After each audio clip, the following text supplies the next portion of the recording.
Hi, I'm JJ Conway, and I help hardworking women and a few good men build financial confidence and take ownership of their financial future. I'm cheering you on with education on financial literacy, smart investments, and passive income streams.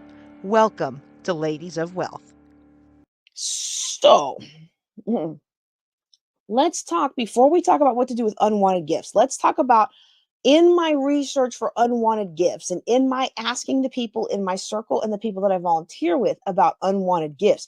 I found the saddest thing, which is a lot of people felt like they weren't even given gifts in a proportion to what they received. A lot of people felt like they spent a lot more on gifts and gave a lot more gifts than were returned to them.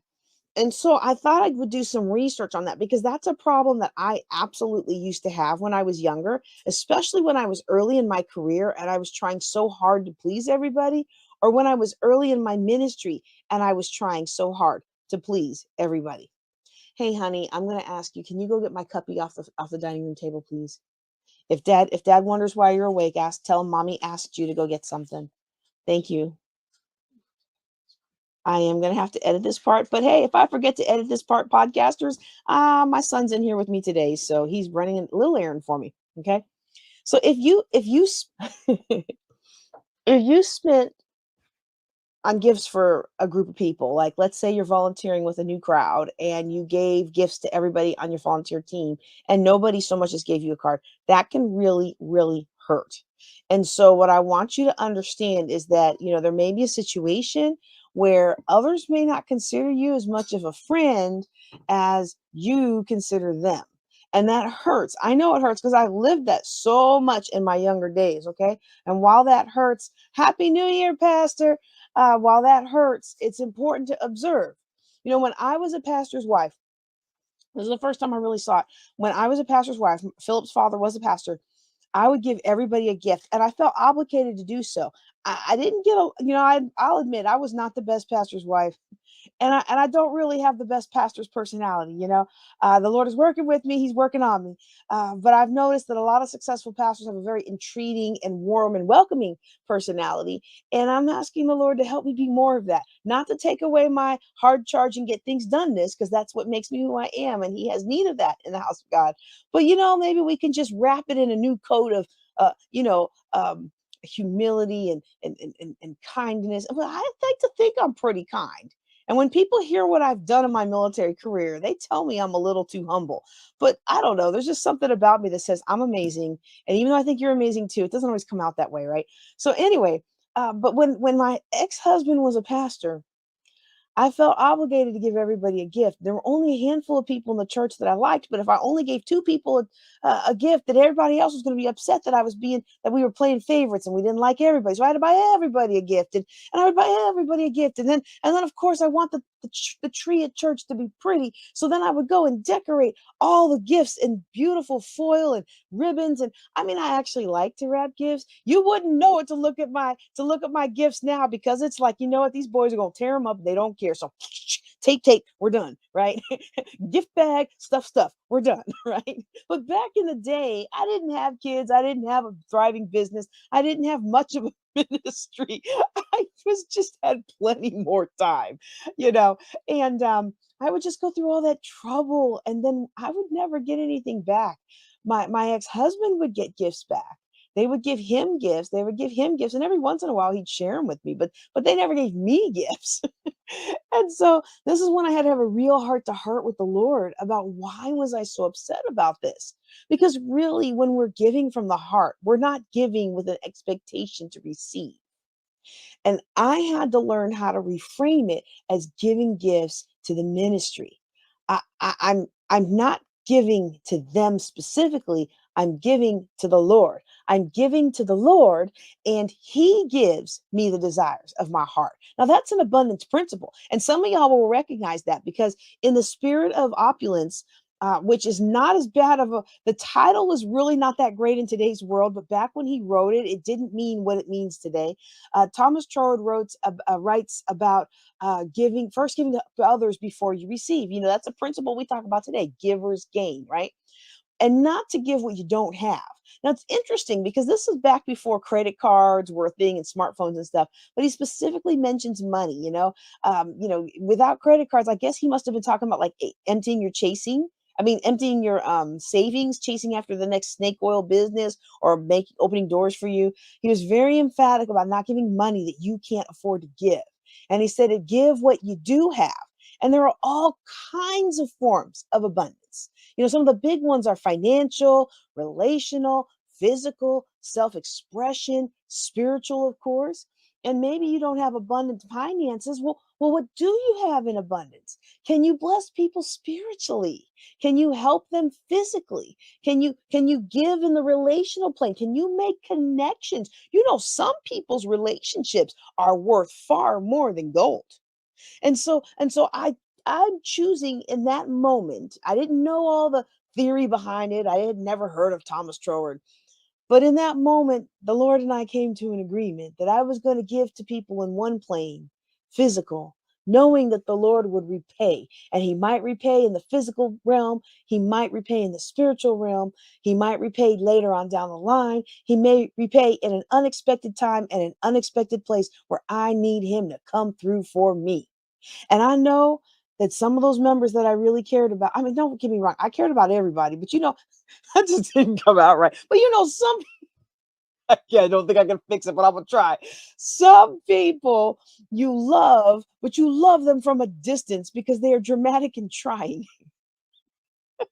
But some people in that church, y'all, some of those people didn't get anything.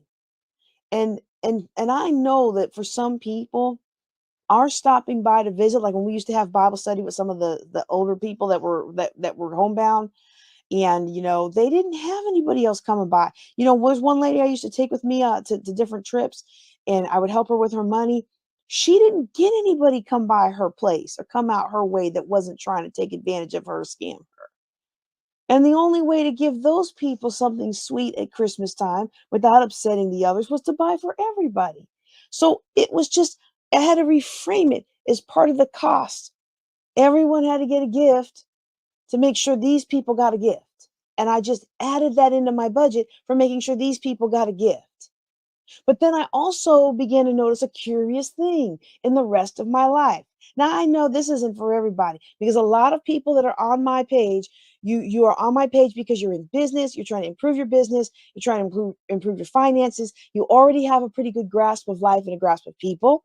But there's somebody who is watching this either now or after the fact that is going through a lot of pain because they're sitting today where I was sitting 20 years ago, when people didn't really gift me things or acknowledge special days for me.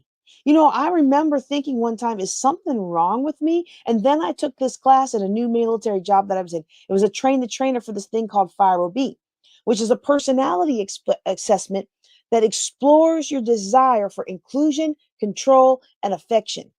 And this assessment is really a great one. If you have a team that has become stagnant and they're kind of jaded against other team building efforts, like if we have to sit through one more True Colors or I'm a green and I'm a lion and I'm a gold or whatever it is, like if you, I shouldn't say that. I think gold goes with the lion, but like I'm certified in all of these different personality things, and a lot of times people come stagnant and they don't want to sit through one more thing of finding out that you like to be around people and you don't like to be around people, right?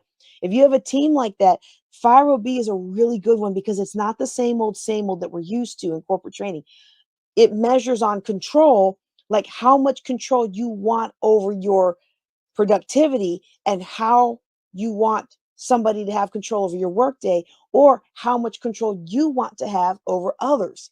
Interesting fact about Air Force officers, most Air Force officers want absolutely no control from you as their boss, and they want all the control over their people.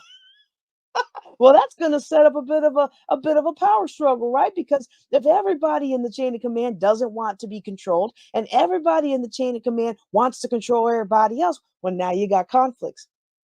And so Fire B is really good for identifying that. And then also, sometimes, and I want to pause on that for a second. This wasn't part of what I was going to talk about today, but when it comes to your amount of control desired, it's not right or wrong. It's not right or wrong to decide you want somebody to have a lot of control. Like there are certain instances in my life where I want you to tell me exactly what you want so I know how to exceed expectations. I want you to give me the checklist. I am going to read a step, do a step, and get my banana. I am not going to come up with some pie in the sky creative thing when you want boom, boom, boom, boom. Now, that's when you know what you want. If you don't know what you want, usually that's the better place to put me in, because as you talk through it, I can kind of coach upward. You know how we lead our bosses upward? I can kind of coach upward and kind of draw out of you what it is. And this is one thing that physicists do. I have both a physics degree and an engineering degree. And on the physics side, physicists are very good at conceptualizing nebulous thoughts and actually making it something that can be real. And the engineers are great at taking the real thing and actually making the real possibility and taking it and making it into a real thing. Somebody dreams up this thing of a cup that lasts forever. It keeps your stuff cold forever, keeps your stuff hot forever. The physicists can think about and conceptualize it, and double walls here and this and that, and we can have something like that. And you pass it to the engineer, and the engineer makes it happen. All right. So you need all kinds, right? But there's nothing wrong with what you want or don't want. It's just different.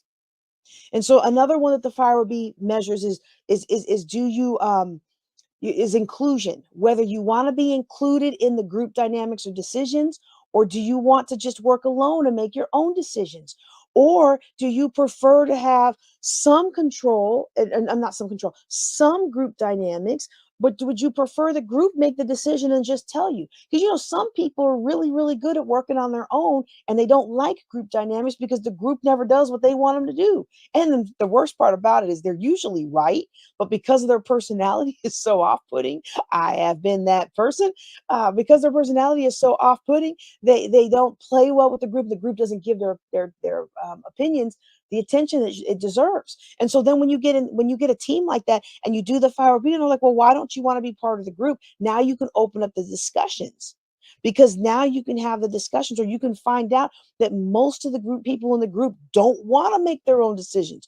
The majority of people in the workforce don't want to make their own decisions. We're going to get back to friendship in a second. Okay. So for those of you who are listening to this as part of something else or part of the podcast, my main topic today is about the levels of friendship, what to do with unwanted gifts, some scams and gift cards. And we're going to talk a little bit about, these levels of friendships, and that's what we're leading into. Okay. But right now, I'm talking about Fire B, which is control, inclusion, and affection. Affection was interesting for me because it measures, do you like to give affection to others? And do you like to receive affection from others? It's a very powerful test, I'm telling you. And if you're curious about this, get with me. I can give you a huge discount on actually getting Fire B testing. It's not test, an assessment for yourself. Okay. And what surprised me when we did the affection, because I don't consider myself standoffish, but I understand that other people consider me standoffish. And I try to incorporate behaviors into my personality or my presentation, such as smiling, that would make you think that I'm more approachable than people normally think I am, because I really do want you to approach me. It's just that my face is not drawn that way. But what surprised me about the affection, every single person in the group scored with a low need for others to show them affection, except for me, which was surprising because I'm not by nature a very affectionate person. Okay. I care. Don't get me wrong. I absolutely care. Oops. Hope I didn't mess that. Oh, hope I didn't mess up my mic. I absolutely care. All right. But I'm still overcoming foot and mouth disease. The Lord is still teaching me how to season my words in grace. And I still just haven't found a nice way to say, stop whining about the same thing over and over and let's do something about it. So I didn't expect that my score was going to come out to need so much affection. And so I was resistant until the trainer hit it really home. He said, you probably give everybody a birthday card and an anniversary card and all these other things. And you probably get sad when no one ever remembers your birthday. And I started that twinge, like, ooh, he hit me, but I'm trying not to I'll let him know. And then he goes, and you do nice little things for people when you can, but you don't see people doing that for you. Y'all, I almost started crying in uniform. And that's a big no-no for women leaders in the military. And he said, the next time you don't get a birthday card, Don't take it personal. Just remember that everyone else in your office has a low need to give affection and a low need to receive affection. It's not personal. They just don't care. That was so powerful. Now, for me, I took that and said, well, they don't care. I ain't going to waste my time and money. I stopped giving birthday cards and I still did Christmas cards, but that's about it. And guess what? Nobody cared. It did not affect morale at all. Another thing I noticed in my life and friendships that I found a parallel with these young people that I've been working with and others that, as I did my research for what to do with unwanted gifts, the other thing that I noticed that a lot of people seem to share the problem that I had before, and I might still sometimes have it, is that I just wasn't really good at giving gifts. I mean, like I try to listen to clues, what they might like, you know, and a long time ago, I even used to, before I had kids, I used to shop throughout the year and I had a whole gifts dresser, like a chest of drawers. I had a whole gifts dresser and I would keep things in the gifts cabinet so I would always have the perfect gift. But they weren't well received. I thought they were the perfect gifts, but they weren't well received. Now I still keep a few stock gifts on hand just in case, just in case my son gets invited to a birthday party and he doesn't tell us until the last minute, but not like I used to, you know. I was good at going through the checklist and I had my little occasions calendar, but it was always a thought that counts kind of thing. I laughed about this with somebody the other day because she said gifts aren't your love language. You're not in tune without a gift. I don't know if that's the truth, but one thing I know, about 15 years ago, I went to one of those church dinners where they do the white elephant gift exchange, and I had bought something I really like. Now, I was already salty because I got stuck with a blanket. The $5 Walmart blanket, even though the minimums are supposed to be $20, I got stuck with the Walmart $5 blanket, and the person who pulled my gift went off about how stupid it was, how horrible it was, and who on earth brought this dumb thing? And a lot of people laughed at him. They were all like, yeah, you're getting stuck with that. You're getting stuck with that. I was so embarrassed and I was angry because it was something I really liked. I almost took it from him, but I was new to that church and I was trying to make friends and I didn't want them to know I was the one who brought it. I wasn't going to get this blanket stolen, so I wasn't going to have an opportunity to steal it from him, but I didn't want people to know it was me. In hindsight, I probably should have said something. This is the same church I told y'all about on the walking video, where later on, my son got invited to his first ever birthday party, and I didn't know what to give a little boy. My son was 4 at the time, and this little boy was 7, and I didn't. And you go down the aisles, and you see all those monster formed figurines and all the little demonic figurines. And I was like, well, I don't know what to give a little 7-year-old boy of 2 ministers. Well, I've done grown 2 boys past 7 now, so I get it now, but I didn't know then. So I got him Play-Doh, something my son loves and something I still love playing with him. Did not go over well. Maybe if I had said something about the other gift, maybe they wouldn't have invited me to the party and I wouldn't have been so embarrassed. But I was $800,000 in debt. So Plato was by that time, in that year or so that had happened. The my I was in $800,000 in debt. So Plato was a luxury anyway, but I didn't know all that. Um, and anyway, from then on, from then on, my one rule that I do for all white elephant gift exchanges, there's only one that I didn't do because every time they opened the gift, you told everybody who brought it. And I thought, well, it'd be kind of awkward if I open up my own gift. In retrospect, again, I wish I had because I liked my gift. And then I would have had to explain to all these ladies who were new friends. I didn't know them. A colleague invited me, and I was trying to make new friends, but I didn't want to embarrass her. And but it was like, well, I'm not used to actually getting something I like at these things, so I just bring something I like. And if people want it, they can take it. But if they don't, I go home with it. And that's what I normally do. I buy what I want and I always pick it. And in 15 years, other than that one where everybody named who brought the gift, so I didn't take mine, um, the only once did I not bring home what I got. One time, people actually wanted what I bought. And it was the first time that had happened in all these years. That was 2 years ago. And I was like, what? So I guess I'm just not good at gift giving. And I think that might be why I'm not offended if I buy something from somebody as a gift and they don't really care for it. In fact, sometimes if I'm not sure about something, I send them a picture and be like, "Is this something you might like?" Now, I don't do that like the week before Christmas, but I try to do that long enough in advance so that I kind of understand what they like or don't like. But, I don't get offended if you don't like it, because a lot of times you can tell when somebody's not using a gift you gave them. In fact, I even asked my husband, I hope he won't be mad at me sharing the story with you. He didn't tear into his Christmas gift. I got him this big old thing of sausages and cheeses. Like, I don't know if y'all ever heard of Swiss Colony. Like, I used to love that. I used to love that when I was a young adult and in college, and I would order it, get as gifts for people, and then I would get all the freebies, and I would enjoy the freebies as my gift, because they give you a lot of freebies. And I hadn't had Swiss Colony in a long time.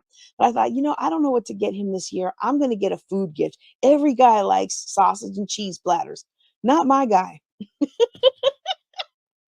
I was just like, you didn't open up your gift. Is it not your style? Because I don't, I'm not going to be offended if you take it to work, but I got you the big one so we could all share it. Now that's a rule. Now you should never do that with a gift, y'all. You should never do that with a gift. And he's like, well, you probably should have gotten just the smaller one. And I was like, "Oop, well," and then at first, it's like, oh, that makes me sad. But then it's like, well, that's $120 I won't spend on that next year. I'm about to unsubscribe from that company. Not no meat and cheese platters anymore in this house because, so me and gift giving don't go well together. I try my best. I think what I need to do is make enough money to hire an assistant who is really good at that kind of thing. That's what I need to do. No, I probably just need to get better at gift giving, you know. Um, but I'm saying all that to say I don't get mad when I mess up and give you something you don't really like. I just make a note not to get that. And I'm not even a big fan of giving gift cards. People say, well, I'm just going to give them a gift card and they can buy what they like. Don't get me wrong. You want to give me a gift card, I will take it. I will enjoy it. But to me, it feels like if I give you a $50 gift card for Christmas, and we only really do Christmas gifts for family and kids. We don't do a whole lot of extended friend Christmas gifts. But if I give you $50 and you give me $50, we just exchanged 50s. We could have just saved our money and our postage, because I don't want your money. I want your friendship. Don't get me wrong. Buy my stuff. I love people to buy my stuff. That's how I want to receive their money, right? But I don't, you know, us swapping 50s isn't doing either one of us any good. Instead, I'd rather we took the money and went out to dinner together or met up for a girls' trip. Or when I come to your town to speak, let's go hang out and get coffee or ice cream or some specialty to your neighborhood. Or let's go snowboarding or something like that, especially now that I live in rural Texas, right? It takes me 3 hours to get to a Macy's. I love Macy's. But if you give me a Macy's gift card, or if you give me a Target gift card, Target is 2 hours away. You give me those gift cards, it costs me more to spend the gift card than the gift card's actually worth, you know? And I was in a gift exchange last year. I don't really know a lot of people out here in Texas, and especially in the Metroplex where a lot of the action is. And so I just thought it'd be fun to just, try something new. I'm always trying something new. Well, they all lived in the Metroplex. And so they asked, well, what are your favorite restaurants? You felt this for 'em. I'm living in the small rural Texas town. Most of my favorite places here are not chains. There's no Maggiano's. There's no Fogo de Chao. There's no Cheesecake Factory. We've got Newton Steakhouse. We've got Patty Thai. I love those two places. They are building a BW3s, Buffalo Wild Wings, in the College Conference Center. So I guess Charlton going to D1 has done some good. It brought us another Starbucks and a Hobby Lobby. I mean, I'm not complaining about the Chick-fil-A that opened up last year, right? Um, oh, BW3s, it's Buffalo Wild Wings. Like a hot wing, it's a hot wing sports bar. It's pretty much everywhere. Buffalo, when they first opened, I lived in Ohio and we called them BW3s. I forget what the other W was, but they had another W in their name. Okay. So if you know it, put it in the chat for me. But they had a longer name and we called it BW3s. All right. But I didn't know what to put down on the gift exchange because the chains are basically fast food places. I don't want a gift card to McDonald's. I mean, if you give me a gift card to McDonald's, I am not going to be mad at you. I'm going to be thankful that you thought to give me something. But then you know what I'm going to do with that gift card to McDonald's? I'm going to go to McDonald's and I'm going to buy one of those packs of all the dollar coupons. And when I run into a homeless person who's asking for money, I'm going to give them dollars of McDonald's money, because they can still get something to eat or drink. They can still get something to drink, or they can still get something to eat with $1 at McDonald's, or I might give them two, because I think the drinks are $1 and you have tax, right? So that's what I would do with it. It's not like it would go to waste. It would help me do something, but I'm not going to eat there. We got a Chili's, what I don't like. Oh, we got a Wingstop. You know what? I do like Wingstop. I guess I could have put down Wingstop. But if you can't put something good down, then they can't get you what you want. It's like anything in life, garbage in, garbage out. And if I don't give you good inputs, then I can't be upset later that I didn't get good outputs. A lot of times we don't feed the system quality inputs. We expect our spouse, our parents, our kids, our sister, our brother to read our minds. And then we participate in the Secret Santa exchange and we say, oh, just give me whatever. Anything is a blessing. And then we're upset at what comes out. And then we make it even worse. We give a ton of gifts to people who haven't put us in the friends category. And then later we're all sad and upset they didn't give us something in return. Now, I am going to hang on that for a second. I'm looking at the time and I'm trying to get better about the podcasts being the time they're supposed to be. Okay. So for those of you who are live, what we do is we take these Thursday night classes and we break it up into the Ladies of Wealth podcast. I know I've got a bunch that need to be posted. I literally have not done any podcasting. We've done recording, but I haven't done any podcast editing since Thanksgiving. Okay, I ain't even gonna lie. Okay, but I got a really fun one for you next week on something we did here the day after Christmas with my family, or right before Christmas with my family. It was so much fun. But I do want to hang on this for a second if you're watching live. But if you're listening to on the podcast, we're gonna save this thought, and we're gonna come back for our Wealth Building Wednesday, and we're gonna talk a little bit more about this levels of friendship, and then we're going to also talk about the new credit card scam and what to do with gifts that you really can't use. Okay. Don't forget to like this episode, subscribe to the channel, and ask your question at ladiesofwealth.com.